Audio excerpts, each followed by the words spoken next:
ఈ రోజే డౌన్లోడ్ చేయండి. మీ ఫేవరెట్ షోస్ చూడండి. అలా అనకండమ్మా. ఈ 2 కుటుంబాలకి పెద్దవారు మీరు. మన 2 కుటుంబాలు ఇప్పుడిలా కలవడం, అది కూడా నా కొడుకు షష్ఠిపూర్తిలో కలవడం నాకు చాలా ఆనందంగా ఉంది. సందడి మా ఇంట్లో అయినా పండగ 2 కుటుంబాలది.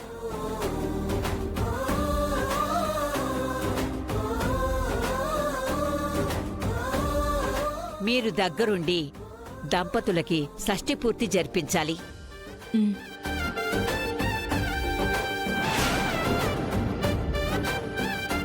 లక్ష్మి, నువ్వు నా కోడలతో పాటు వెళ్ళి వీళ్ళందరితో కలిసి పెళ్లి కూతుర్ని చెయ్యి.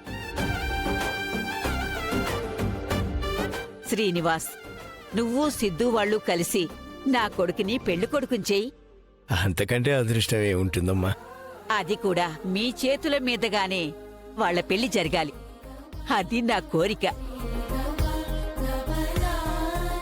సరే బామ్మ, నీ కోరిక తీరుతుందిలే. అమ్మా తులసి, నువ్వే దగ్గరుండి ఇదంతా చూసుకోవాలి, సరేనా? సరే బామ్మగారు.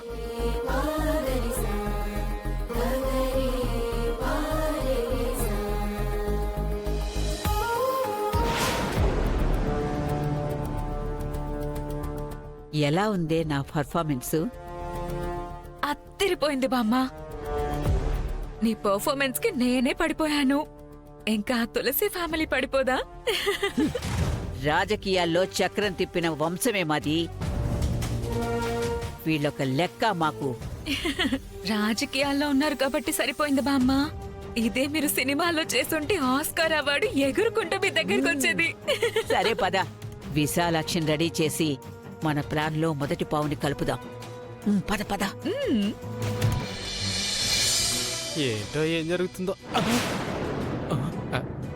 మేడం, ఈ ఫైల్ చాలా కాన్ఫిడెన్షియల్. సార్ లాకర్లో పెట్టమని ఇచ్చారు. ఇదిగోండి మేడం. వస్తాను మేడం. వైకుంఠం, మేడం ఆ ఫొటోస్ తీసుకో. తీసుకోండి మేడం. నువ్వే చూడు. నేనా? ఎవరు మేడం వీళ్ళంతా? పెళ్లి చేసుకోవడానికి ఆ అమ్మాయిని వెతుకుతున్న అబ్బాయిలు. నైస్. కానీ వీళ్ళ ఫోటోలు మన ఇంట్లో ఎందుకున్నాయి మేడం? పెళ్లి కావాల్సిన అమ్మాయి మన ఇంట్లో ఉంది కాబట్టి. పెళ్లి కావాల్సిన అమ్మాయా? పాపం భాగ్యం మనల్ని నమ్ముకునుంది కదా. ఒక మంచి సంబంధం చూసి పెళ్లి చేద్దాం అనుకుంటున్నాను. అంటే మీరనేది బెబ్బే భాగ్యం గురించా? అవును. ఇవన్నీ నేను షార్ట్ లిస్ట్ చేసిన ఫోటోలు. ఇందులో నుంచి నువ్వే ఒకరిని సెలెక్ట్ చేయి. నా భాగ్యానికి ఎలాగైనా పెళ్లి చేయాలని చాలా బలంగా ఫిక్స్ అయినట్టున్నారు. అయినా పని మనిషి గురించి మీకు ఇంత పట్టింపేంటి మేడం? చెప్పాను కదా, నా స్వార్థం కూడా ఉందని. పెళ్లి చేసేస్తే భార్య భర్త ఇద్దరు పనిచేసుకుంటూ ఇంట్లోనే పడుంటారు. మంచి ఐడియా కదా? అవును మేడం, నా కొంప ముంచే ఐడియా. ఇదిగో, అందరిలో ఇతను బాగున్నట్టున్నాడు చూడు. ఏమంటావు?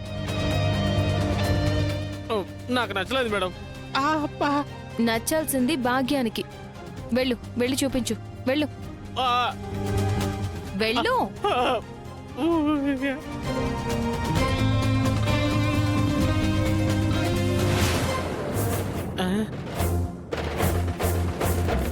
బాబా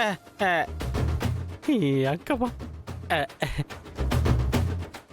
మేడం నీకు పెళ్లి సంబంధాలు చూసింది.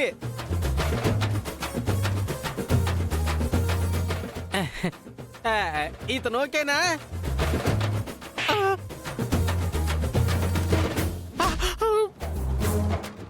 అబ్బా,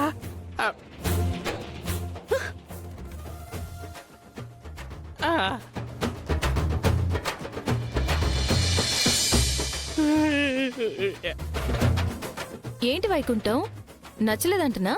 అవును మేడం. అబ్బా, నచ్చలేదంట మేడం, అస్సలు నచ్చలేదంట మేడం.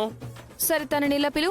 ఆ, ఇవాళ ఎవరో ఒకరిని ఫిక్స్ చేయాలి. ఆ, వెళ్ళు వైకుంఠం. ఆ. ఆ. అయ్యో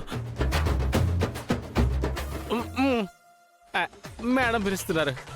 ఆ, నన్నా ఆ, మాట్లాడుకో. ఓ, పా. మా. ఓ.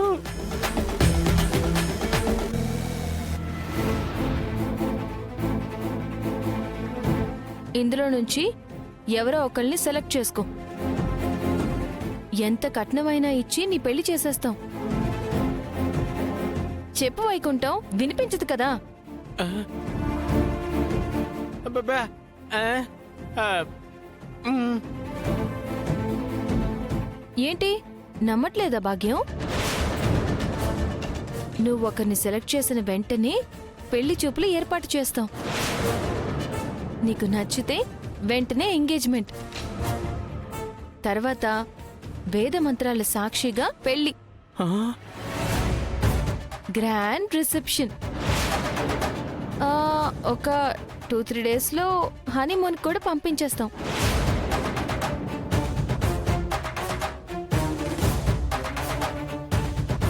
మేడం, తప్పైపోయింది మేడం, నన్ను క్షమించండి. ఇదేంటి ఇలా బయటపడిపోయింది? ఏయ్, ఏయ్, ఏయ్, ఏయ్, ఏంటిది? నీకు మాట్లాడడం కూడా వచ్చా? అయినా నువ్వు నాకెందుకు అబద్ధం చెప్పావు? ఒరే దొంగ సచ్చినోడా, మేడంకి మొత్తం తెలుసు. నేను చెవుడు మూగ కాదని తెలుసు, నువ్వు నా మొగుడువని తెలుసు. అంటే మేడంకి మొత్తం తెలిసిపోయిందా?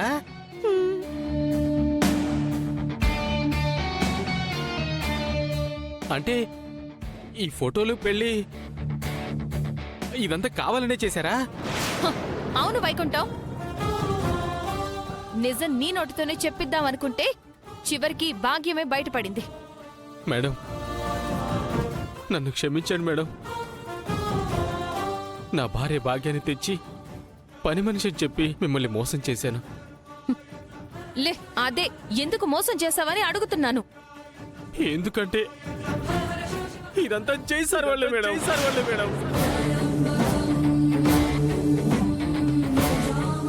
జైసారి వలన? అవును మేడం. జైసార్ ఒకరోజు అర్జెంటుగా మాటలు రాని వినిపించిన పనమ్మాయి కావాలని వెతికి తీసుకురమ్మని నాకు వార్నింగ్ ఇచ్చాడు మేడం. మనకి ఫైనల్ గా పని వాళ్ళు దొరికేశారు సార్. ఈవిడ మూగమ్మాయి సార్, ఆవిడ చెవుటమ్మాయి, ఇంకా ఆవిడ మన పనమ్మాయి సార్. నేను అడిగింది ముగ్గురిని కాదు, ఈ 3 క్వాలిటీస్ కలుగున్న ఒక్కరిని. కానీ ఎక్కడో దొరకపోయేసరికి భయపడి నా భార్యనే తీసుకొచ్చి పెట్టాల్సి వచ్చింది మేడం.